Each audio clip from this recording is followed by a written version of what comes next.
세상이 정말 많이 변했습니다. 진리를 말할 수 없게 됐어요.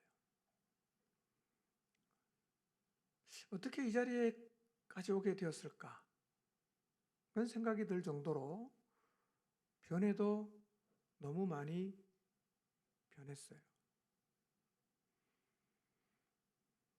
이제 자녀들에게조차도 자유롭게 복음을 전하는 것이 부담이 되는 시대가 되었어요.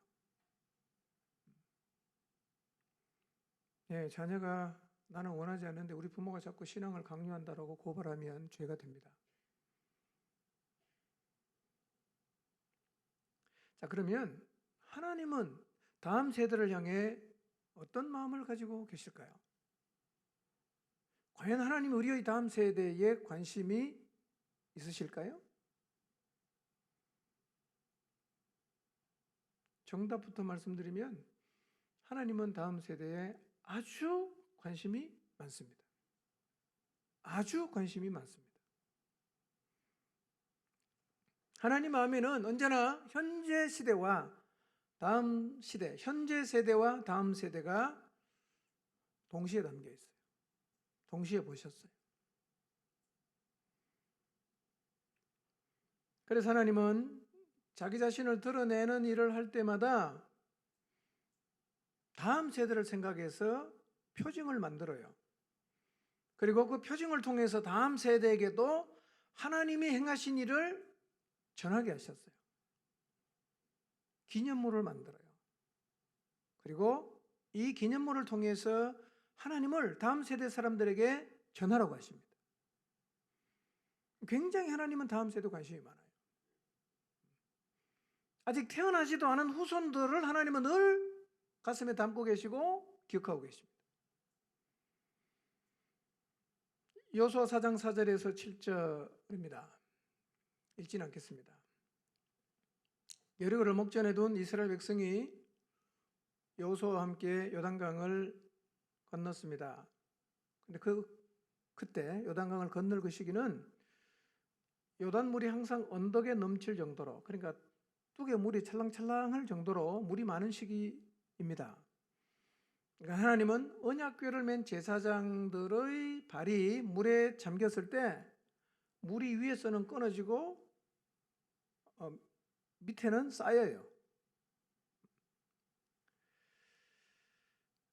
그래서 이스라엘 백성은 그렇게 물이 넘치는 요단강을 마른 땅처럼 건너갔어요. 자, 이 놀라운 일을 행하신 다음에 하나님이 뭘 여호수아에게 지시하시느냐 하면 각 지파에서 한 사람을 선택해서 12명을 데리고 와라. 그리고 그 사람들이 돌을 하나씩 어깨에 매라.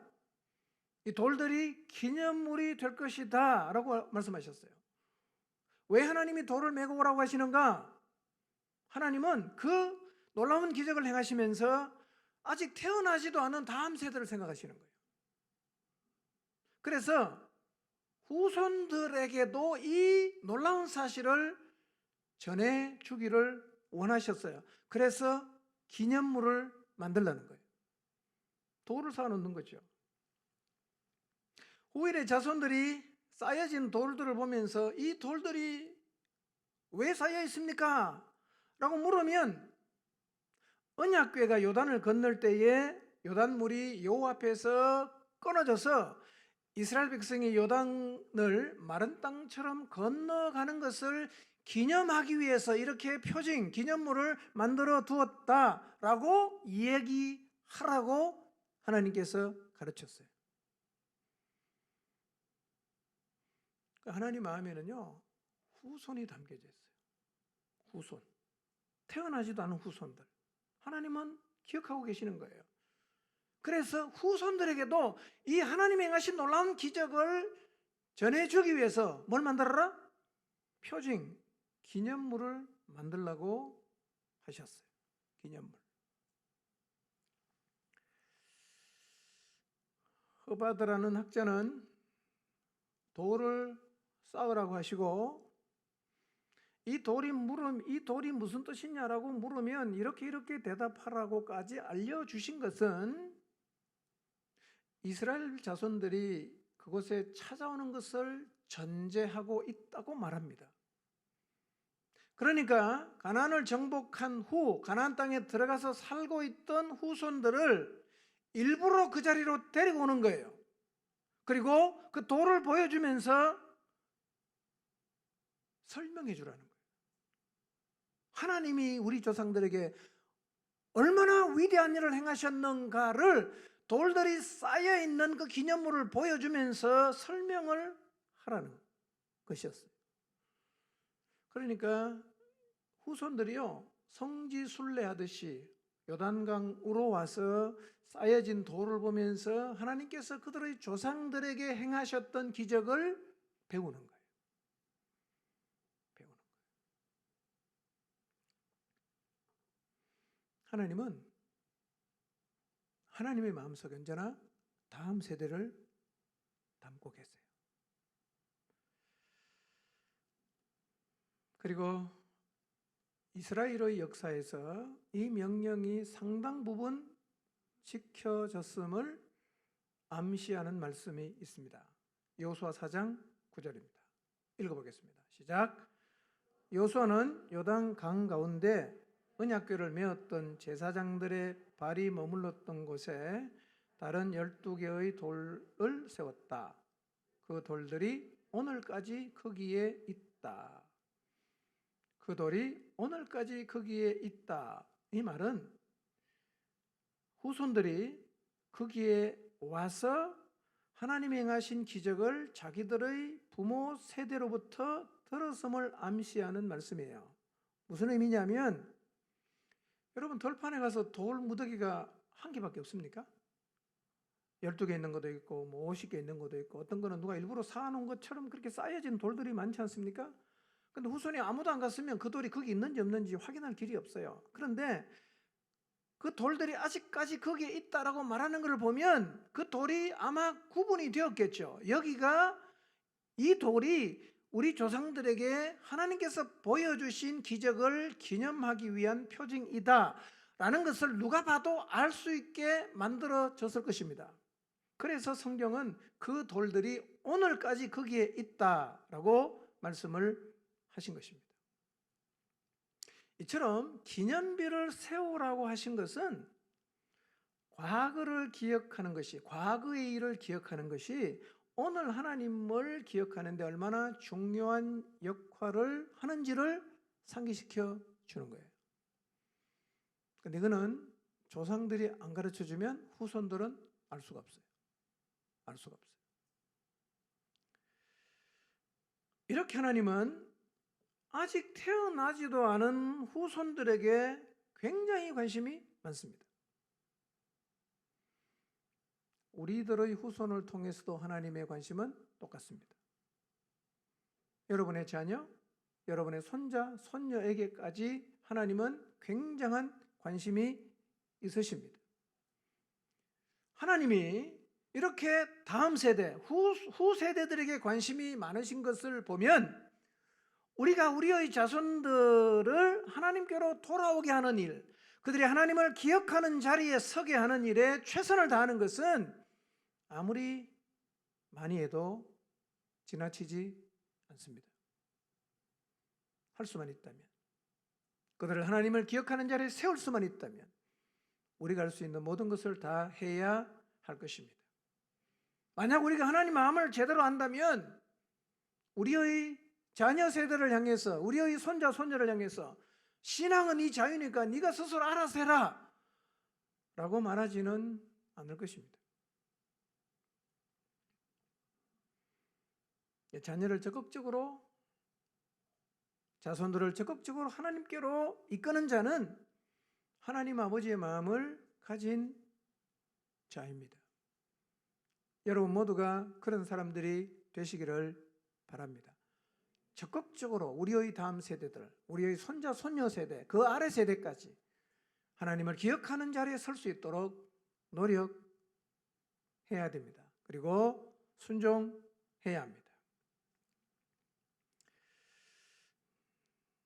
자, 그렇다면 이렇게 하나님이 관심을 가지셨던 다음 세대들이 하나님을 잘 기억했을까요? 그렇게 멀지 않은 다음 멀지 않은 때 이스라엘 백성의 후손들의 모습이 어땠는가를 한번 좀 확인해 보도록 하겠습니다. 가나안 정복을 마쳤습니다. 자, 그 이후에 이스라엘 자손들의 모습은 어땠을까? 사사기 2장 7절에서 12절인데요. 자, 7절, 8절만 한번 읽어보겠습니다. 7절만 읽어보겠습니다. 시작. 온 백성은 여호수아가 살아있는 동안 주님을 잘 섬겼다. 그들은 여호수아가 죽은 뒤에도 주님께서 이스라엘에게 베푸신 큰 일을 모두 눈으로 직접 본 장로들이 살아있는 동안에는 주님을 잘 섬겼다. 10절 시작. 그리고 그 세대의 사람들도 모두 죽어 조상들에게로 돌아갔다. 그들이 죽은 뒤에 새로운 세대가 일어났는데 그들은 주님을 알지 못하고 주님께서 이스라엘을 돌보신 일도 알지 못하였다 그랬어요. 여호수아가 살아있는 동안 백성들은 주님을 잘 섬겼어요. 110세 여호수아가 죽은 이후에도 이스라엘에게 베푸신 큰 일을 모두 두 눈으로 보았던 장로들이 살아있는 동안에는 주님을 잘 섬겼어요. 근데 그 세대 사람들이 다 주님께로 돌아가고 다음 세대가 일어났는데 성경은 이 세대를 이렇게 설명하죠. 이들은 주님을 알지 못하고 주님께서 이스라엘을 돌보신 일도 알지 못했다라고 기록하고 있어요. 무슨 얘기입니까? 후세대들에게 신앙을 교육하는 일이 제대로 안 되었다는 얘기입니다. 제대로 안 됐어요. 그러니까 어떻게 돼요? 다음 세대가 다른 세대가 되어버린 것입니다. 여러분, 한 세대의 체험이 다음 세대의 신앙의 유산이 될 수가 있습니다. 오늘 여러분이 하나님을 깊이 경험한 그 체험이 여러분의 다음 세대에게는 굉장히 중요한 신앙의 유산이 될 수가 있습니다. 그런데 불행하게도 여호수아가 죽은 후에 형성된 새로운 세대는 이 하나님의 놀라운 은총에 대해서 몰랐어요. 그래서 다른 세대가 되고 말았습니다. 그리고 그들은 전성은 유산으로 물려받았지만 신앙을 유산으로 물려받지는 못했어요. 오늘날로 말하면 거의 종교인이 되어버렸다는 겁니다. 다른 세대가 됩니다. 어떻게 하냐? 가나안 땅에 있었던 신들을 섬깁니다. 바알을 섬깁니다. 아세라를 섬깁니다. 어떤 경우에는 몰렉도 섬깁니다. 주님 보시기에 악한 행동을 일삼습니다. 하나님을 버리고 그 땅의 신들을 따르고 그 땅의 신들을 경배하고 하나님을 진노하게 했습니다. 그런데 이 사사기 세대는 마치 우리 시대를 보는 것 같아요. 한국 땅에 복음이 들어온 것이 100년이 이제 훨씬 넘어가고 있습니다. 100년을 넘기면서 하나님을 섬기던 세대가 몇 대나 이렇게 이제 바뀌었어요. 세대가 계속 바뀌었죠. 복음을 받아들인 첫 세대가 세상을 떠났습니다. 순수하게 하나님 말씀에 순종하면서 하나님의 놀라운 은혜를 입었던 첫 세대를 통해서 하나님 역사를 기억하고 있던 세대들도 세상을 떠나갔습니다.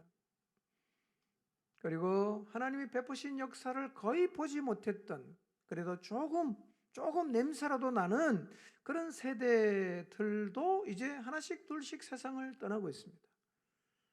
그리고 그들 다음에 일어난 세대는 하나님을 알지 못합니다. 점점 다른 세대로 변하고 있어요. 한국 교회에 이런 일이 올 줄은 우리가 생각하지 못했습니다. 모든 자녀들이 다 예수님을 자동으로 믿을 줄 알았어요.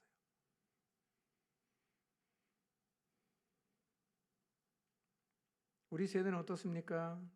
하나님을 알지 못합니다. 요즘 젊은 세대들. 세상의 가치를 따릅니다. 세상을 동경하고 세상을 사랑하고 세상에 속하고, 조상들은 하나님을 신실하게 섬겼지만 서슴없이 하나님이 없다고 말합니다. 자기 소견에 오른 대로 자기 마음대로 인생을 살아가고 있습니다. 여러분, 성도의 사명이 세상을 구원하는 일인데 바로 성도의 자녀가 예수님을 안 믿어요. 성도의 자녀가 다른 세대가 됩니다. 예전에는 이런 일이 가끔씩 있었어요. 그런데 이제 이런 일이 아주 보편화되고 있고, 거꾸로 부모의 신앙을 물려받는 세대가 가끔씩 일어날 지경이 되고 말았습니다. 안타깝기 그지없는 일입니다. 여러분, 이렇게 신앙을 전수하는 일이 간단하지 않습니다. 그런데 그럼에도 불구하고 자녀에게 신앙을 전수하는 일은 여전히 부모에게 하나님이 주신 아주 소중한 사명이에요. 아주 소중한 사명입니다. 창세기 18장 19절을 보겠습니다. 읽겠습니다. 시작. 자식들과 자손을 잘 가르쳐서 나에게 순종하게 하고 옳고 바른 일을 하도록 가르치라는 뜻에서 한 것이다. 그의 자손이 아브라함에게 배운 대로 하면 나는 아브라함에게 약속한 대로 다 이루어 주겠다 그랬어요. 아담 이후 사람들이 다 하나님을 떠나갔어요. 하나님은 새로운 하나님의 통치하시는 나라를 세우기 위해서 아브라함을 부르셨어요. 그런데 아브라함을 선택하신 이유에 대해서 오늘 본문이 조금 언급하고 있는데요.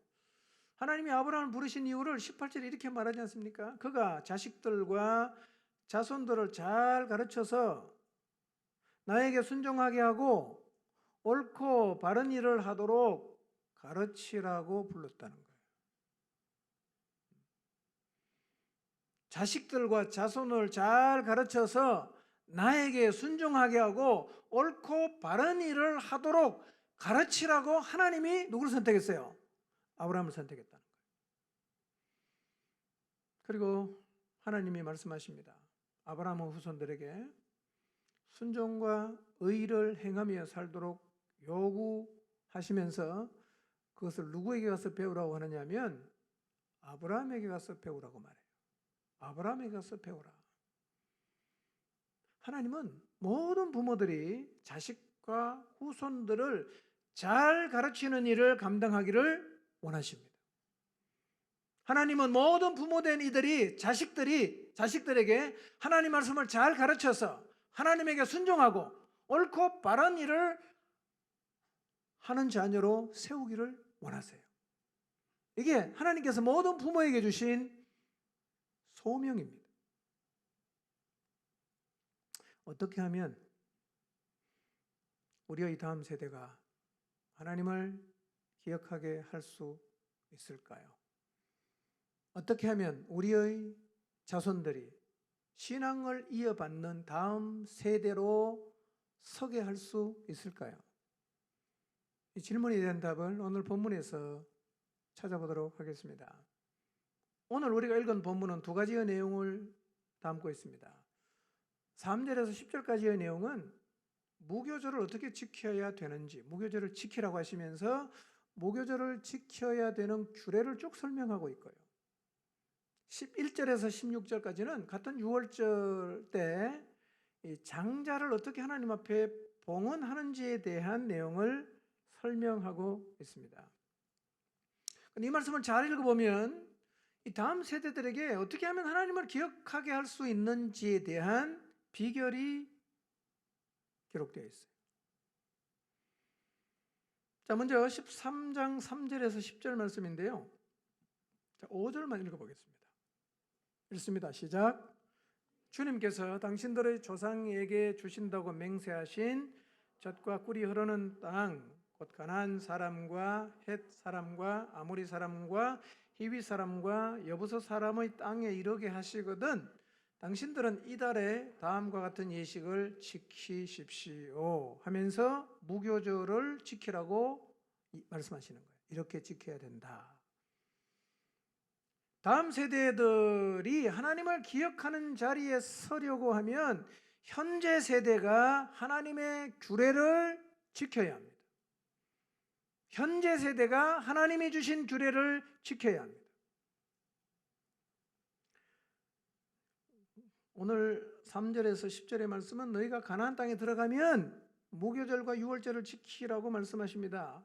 그리고 6절 이후에 보면 구체적으로 무교절을 지키는 기간 동안 누룩을 넣지 않는 빵을 먹어야 되고, 또 집에 누룩을 넣은 빵이나 누룩을 보이게 해서는 안 된다.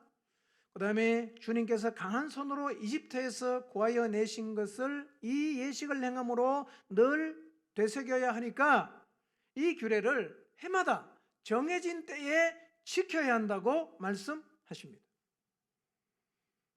여러분, 규례를 지켜야 한다는 말을 가볍게 넘기지 마십시오. 또 하나님 말씀 지키라고 그거 뭐 다 아는 얘기다. 그렇게 한쪽 귀로 듣고 흘리지 마시기를 바랍니다. 여러분, 다음 세대에게 여러분이 하나님을 전해주기를 원하십니까? 여러분의 자녀 세대에게 하나님을 기억하게 만들고 싶습니까? 그렇다면 부모가 철저하게 하나님 말씀에 순종해야 됩니다. 이것이 자손들에게 신앙을 물려주는데 결정적인 역할을 합니다. 만약에 부모가 하나님 말씀을 지키지 않으면 다음 세대는 적어도 가정에서 하나님을 볼 수가 없게 돼요. 그러면 신앙을 이어받을 확률이 뚝 떨어집니다.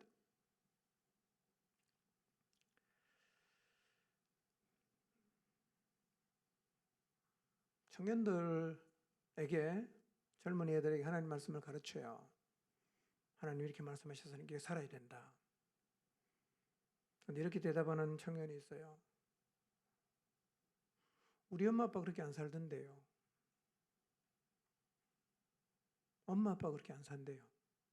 아무리 가르쳐도 엄마 아빠가 안 사니까 얘가 갈등을 합니다.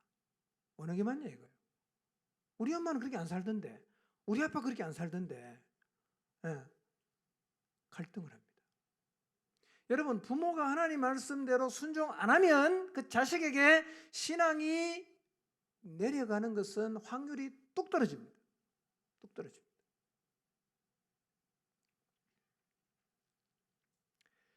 오늘 헌금성 들었죠? 레니 블랑드라는 사람. 저는 그분 처음에 음성을 들으니까 청년인 줄 알았어요. 고개를 든 순간 깜짝 놀랐어요. 저분이 할아버지인데. 이분이 유명한 가수였어요. 펠링이라는 노래로 27주 동안 음반 1등을 했어요. 어느 날 마약을 하던 친구에게 전화가 왔어요. 나 구원받았어. 넌 어떠니? 전화를 받았어요. 이 친구가, 이 블랑드라는 친구가 어릴 때 교회를 다녔거든요. 네 말을 듣고 너무 충격을 받았어요. 그럼 모든 걸 정리하고 고향으로 내려갑니다. 고향에 성가대 지휘를 하고, 그래서 만들어진 노래 중에 하나가 그거예요. 주님과 같이 내 마음 만지는 분이 없다. 이 사람의 삶을 알고 나니까 이 사람의 노래가 정말 새롭게 다가왔어요. 삶을 알고 나니까. 삶이 없는 말은 힘이 없습니다. 부모가 아무리 신앙을 가르쳐도 안 살면요, 자녀에게 그 얘기는 하나도 중요한 얘기가 아니고 들을 만한 가치 있는 얘기가 아니에요. 살아야 돼요, 부모가. 이것이 자녀에게 신앙을 물려주는데 결정적인 역할을 합니다. 여러분, 여러분의 다음 세대 정말 하나님의 사람으로 자라기를 원하십니까? 부모된 우리가 먼저 살아야 돼요. 규례를 지켜야 됩니다. 지켜야 돼요. 여러분, 사사기 세대를 기억해 보세요.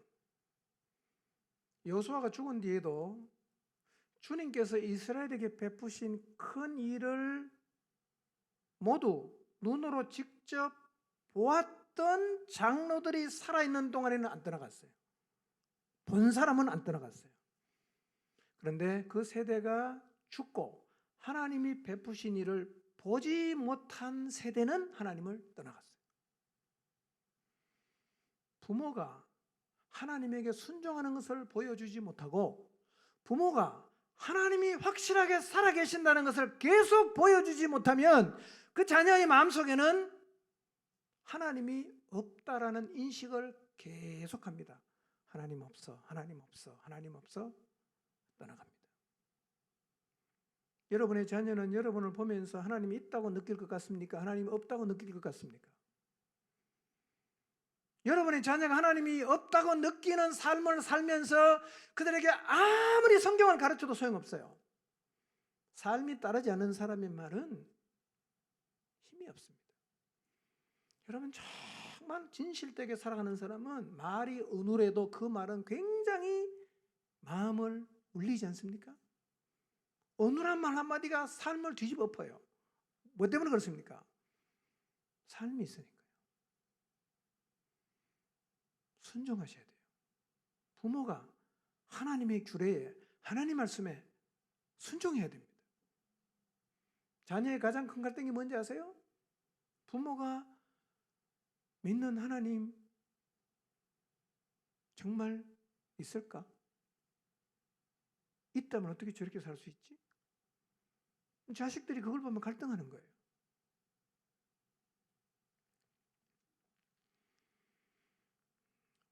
부모 세대가 영적으로 살아있어서 하나님의 규례에 순종할 때,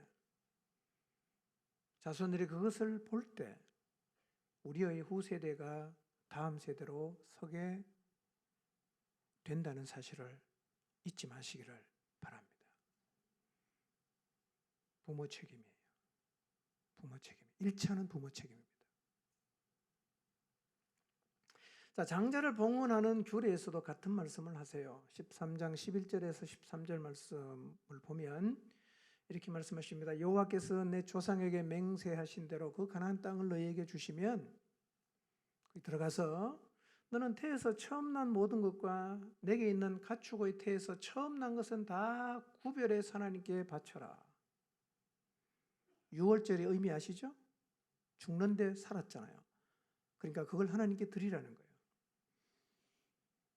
나귀의 첫 새끼는 나귀는 하나님께 못 드리니까 양으로 대신 바치든지 그게 안 되면 나귀의 목을 꺾으라는 거예요. 죽이라는 거예요. 여러분, 이 말씀에 순종하는 게 쉬울 것 같아요? 어려울 것 같아요? 집에 양이 100마리 있어. 암양이 새끼를 낳아요. 몇 마리입니까? 100마리잖아. 몇 마리 하나님께 드려야 돼요? 100마리를 드려야 돼요. 쉽겠어요? 순종해야 됩니다.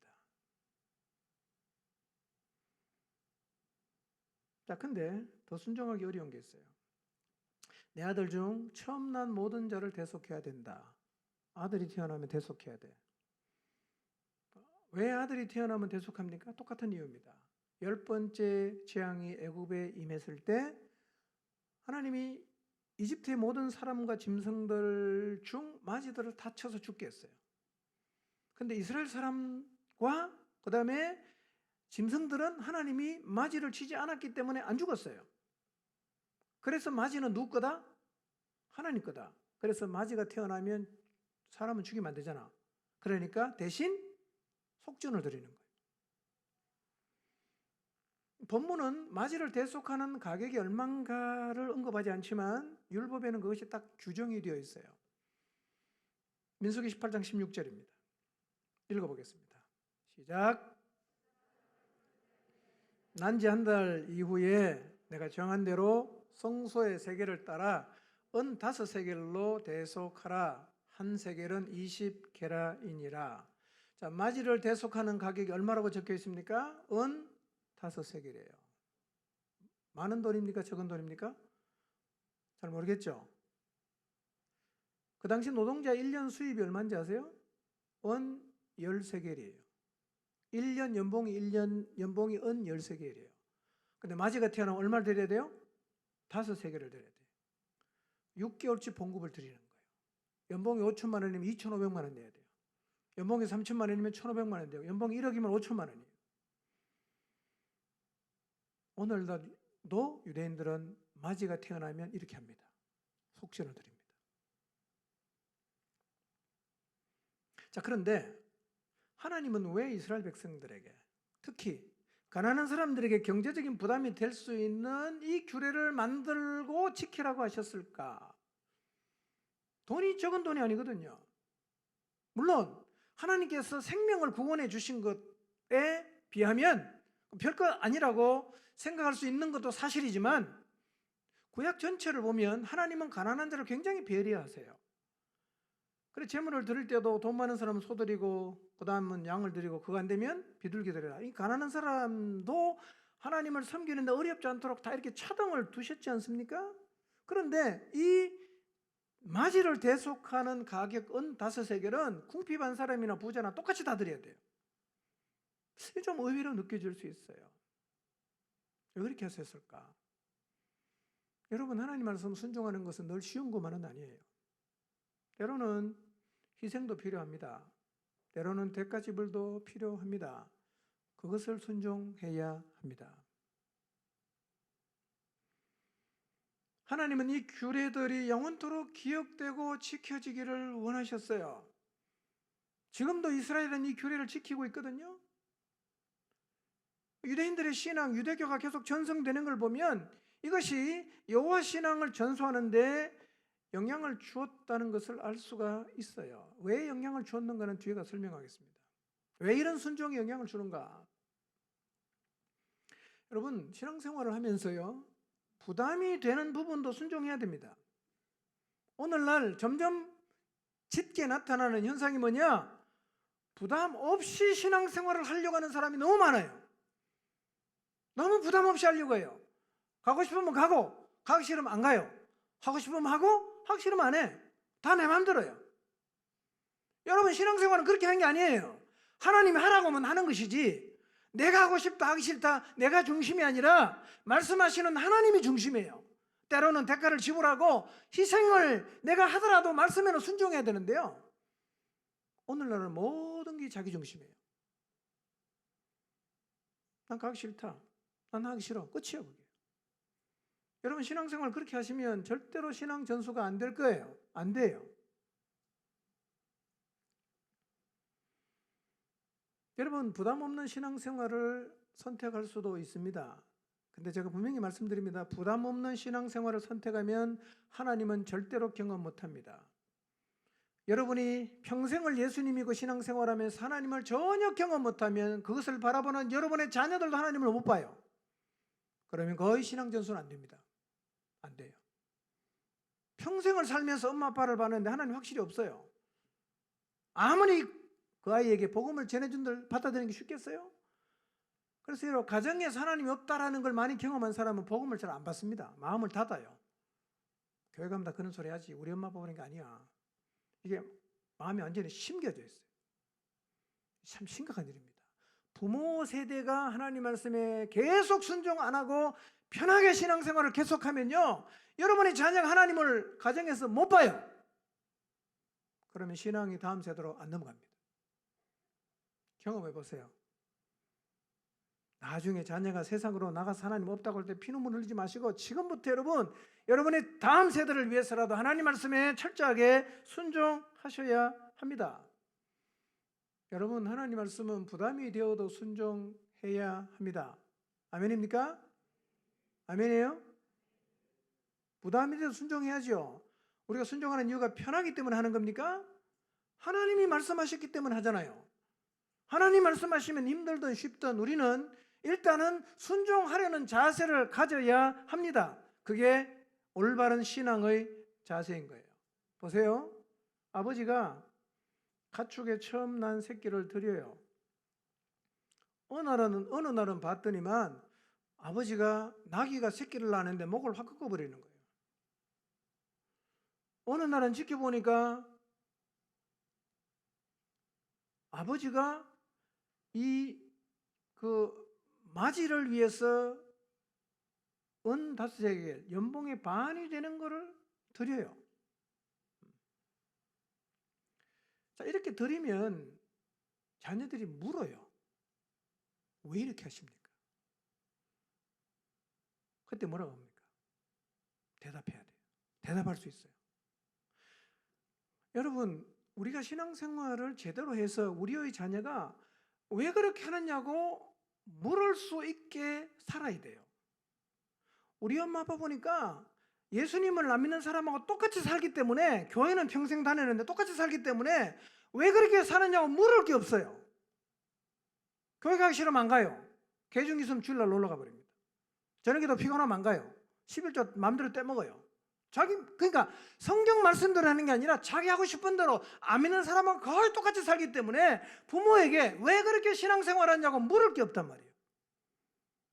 그러니까 뭐가 없겠어요? 대답할 일이 없어요. 이러면 신앙 전수는 안 돼요. 여러분, 자녀들에게 왜 그렇게 하느냐고 물을 수 있게 사시기를 바랍니다. 왜 친척들의 욕을 먹으면서도 제사를 지내지 않는지를 물을 수 있도록 살아야 돼.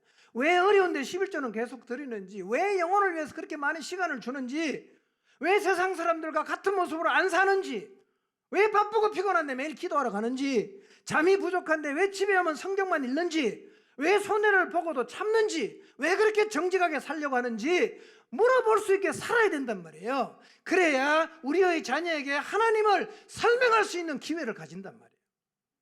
물을 게 없어요. 똑같으니까. 안 믿는 사람하고 똑같아. 부모의 삶을 보면서 묻고 싶은 게 하나도 없다. 그러면 거의 신앙 전수는 안 된다고 봐야 됩니다. 자녀가 가정에서 하나님을 못 봤기 때문에 하나님께로 나오는 게 아주 어려워집니다. 여러분, 후손들에게 신앙 전수를 원하십니까? 하나님 말씀에 순종하십시오. 순종하십시오. 쉽게 신앙생활을 하려고 하지 마시고 확인해 보세요. 아, 하나님이 진짜 이렇게 살라고 하셨구나. 그러면 순종해야 돼요. 이게 최선입니다. 최고의 축복입니다. 하나님 우리를 사랑하시기 때문에 순종이 최선이에요. 믿으시나요?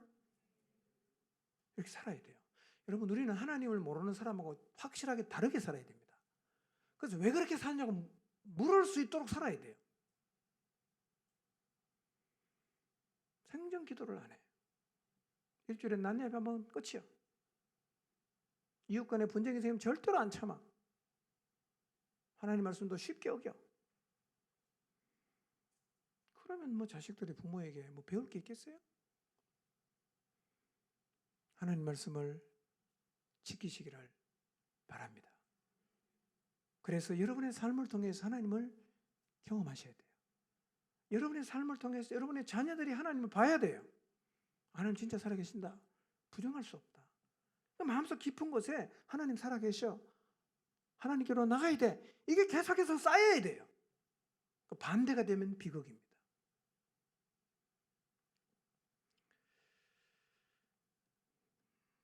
두 번째로 우리의 후손들에게 하나님을 기억하게 하려고 하면 자녀들에게 하나님을 가르쳐야 돼요. 가르쳐야 돼요. 출애굽기 13장 8절 한번 읽어보겠습니다. 시작.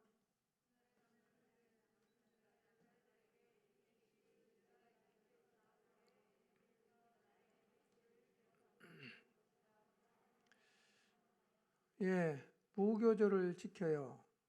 첫째 날에도 성회를 하고 마지막 날에도 성회를 해요.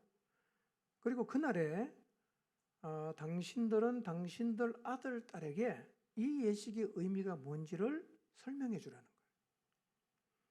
왜 내가 이렇게 매일 기도하는지, 내가 왜 이렇게 제사를 안 지내는지, 우리가 지금 어렵지만 왜 11조를 해야 되는지, 왜 다른 사람을 위해서 내가 살아야 되는지 설명해 주라는 거예요. 가르쳐 주라는 거예요. 여러분 가정에서 이런 기회를 좀 많이 가지시기를 바랍니다. 여러분의 자녀에게 내가 하나님 말씀대로 살아가는 이유가 뭔지를 설명을 자꾸 해주세요. 지금 돌아보니까 저도 이 부분에는 아쉬움이 남아요. 그래서 앞으로는 자녀뿐만 아니라 손자, 손녀까지 확대해서 하나님이 하신 일을 가르쳐주고 설명해 주려고 합니다. 중요한 건 뭐냐면요, 부모가 순종해야 가르치는 자리에 설 수가 있어요. 순종해야 가르치는 자리에 설 수 있어요. 순종 안 하고도 가르칠 수 있는데 순종 안 하고 가르치는 것은 별로 의미가 없습니다. 기도하면 듣질 않아요. 삶을 다 아는데 그냥 말로만 하는 것은 별로 의미가 없어요. 근데 진짜 희생적으로 목숨 걸고 하나님 말씀에 순종하면서 하는 한마디 한마디는요, 아이들의 가슴에 울림이 있어요. 그래 맞아, 그래 맞아, 저렇게 살 거야. 그 당시엔 다 이해를 못해도요, 나중에 그가 하나님 앞에 돌아와서 하나님의 사람으로 서게 되면요, 부모가 똑같이 삽니다. 용사를 만들어내려고 하면 우리가 먼저 용사가 되어야 됩니다. 출애굽기 13장 14절 16절도 똑같은 말이에요. 부모가 장자를 대속하기 위해서 그 비싼 은 5세겔을 하나님께 드려요. 양이 새끼를 낳으면 하나님께 드립니다. 나귀가 태어나면 목을 꺾어요. 이상한 일이잖아. 왜 태어난 나귀를 죽입니까? 그럼 자식이 물을 거 아니에요. 무엇 때문에 그렇게 하냐고.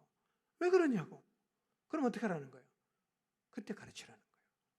왜 내가 이 나귀 새끼의 목을 꺾는지, 왜 내가 은 5세겔을 하나님께 드렸는지, 그리고 내가 왜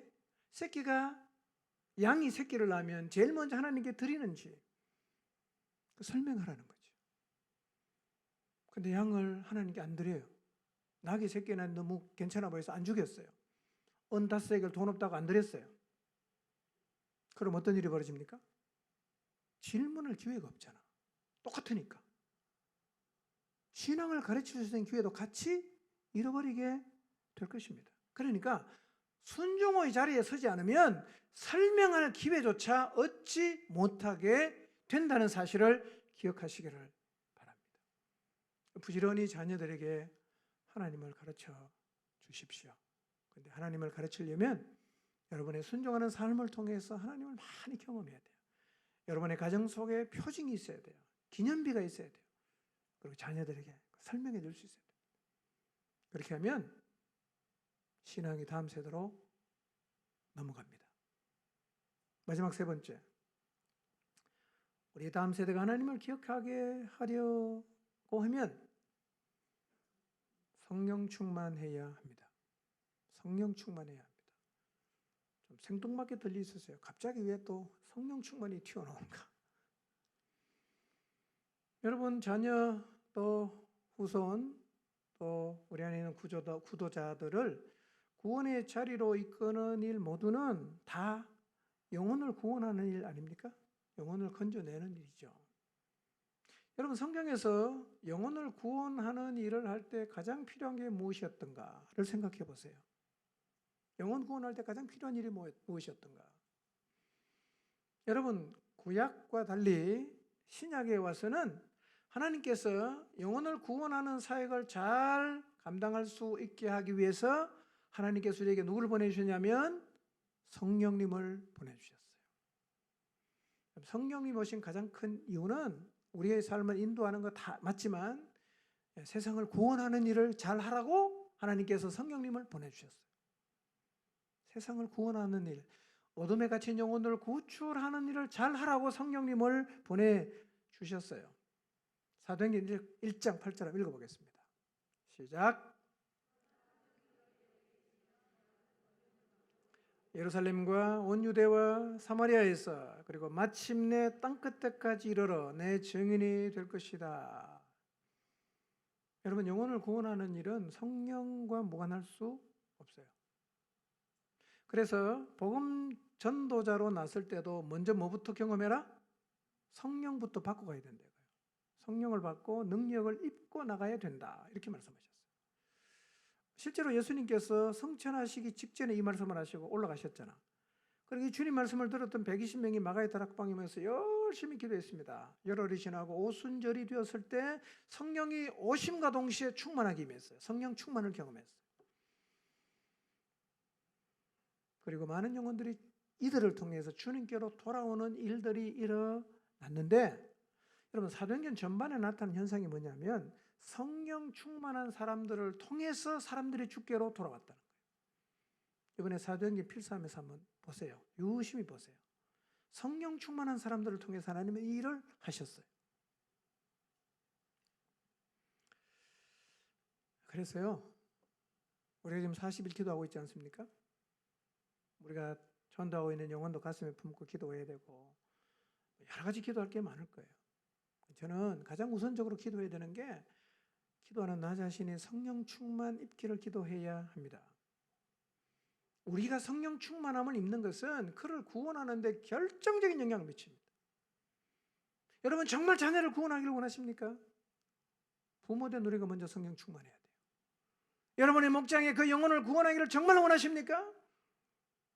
내가 먼저 성령 충만한 자리에 서야 합니다. 이게 먼저예요.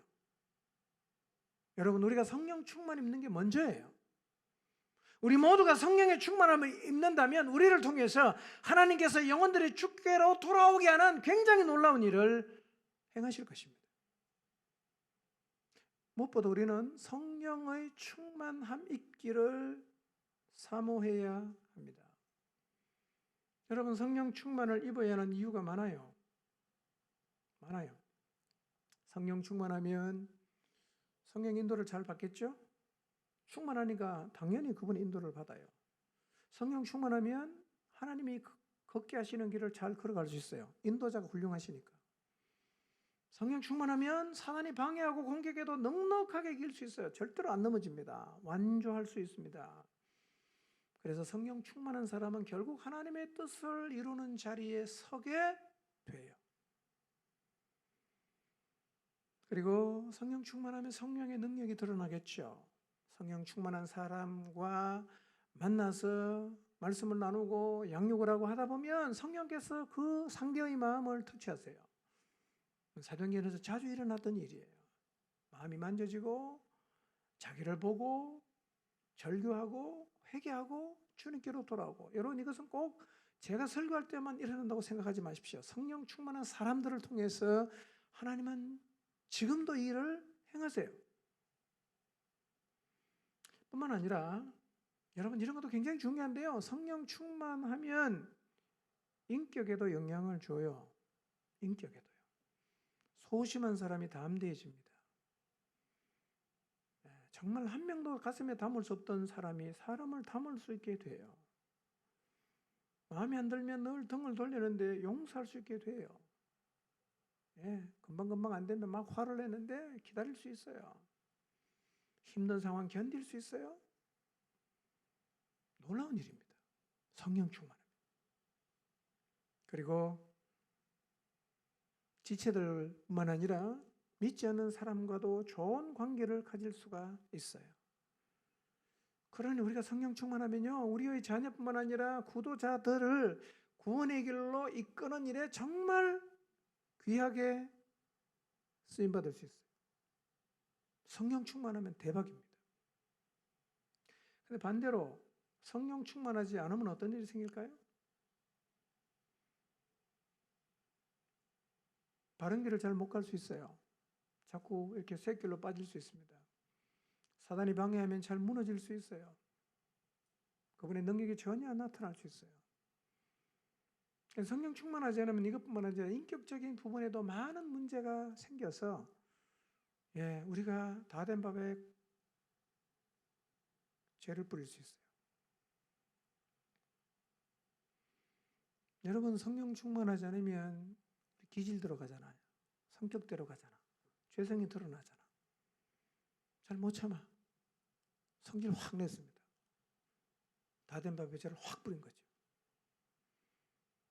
탐욕을 못 밀어내. 그래서 관계 속에서 막 그냥 욕심을 부렸어. 상대의 마음을 닫게 만들죠.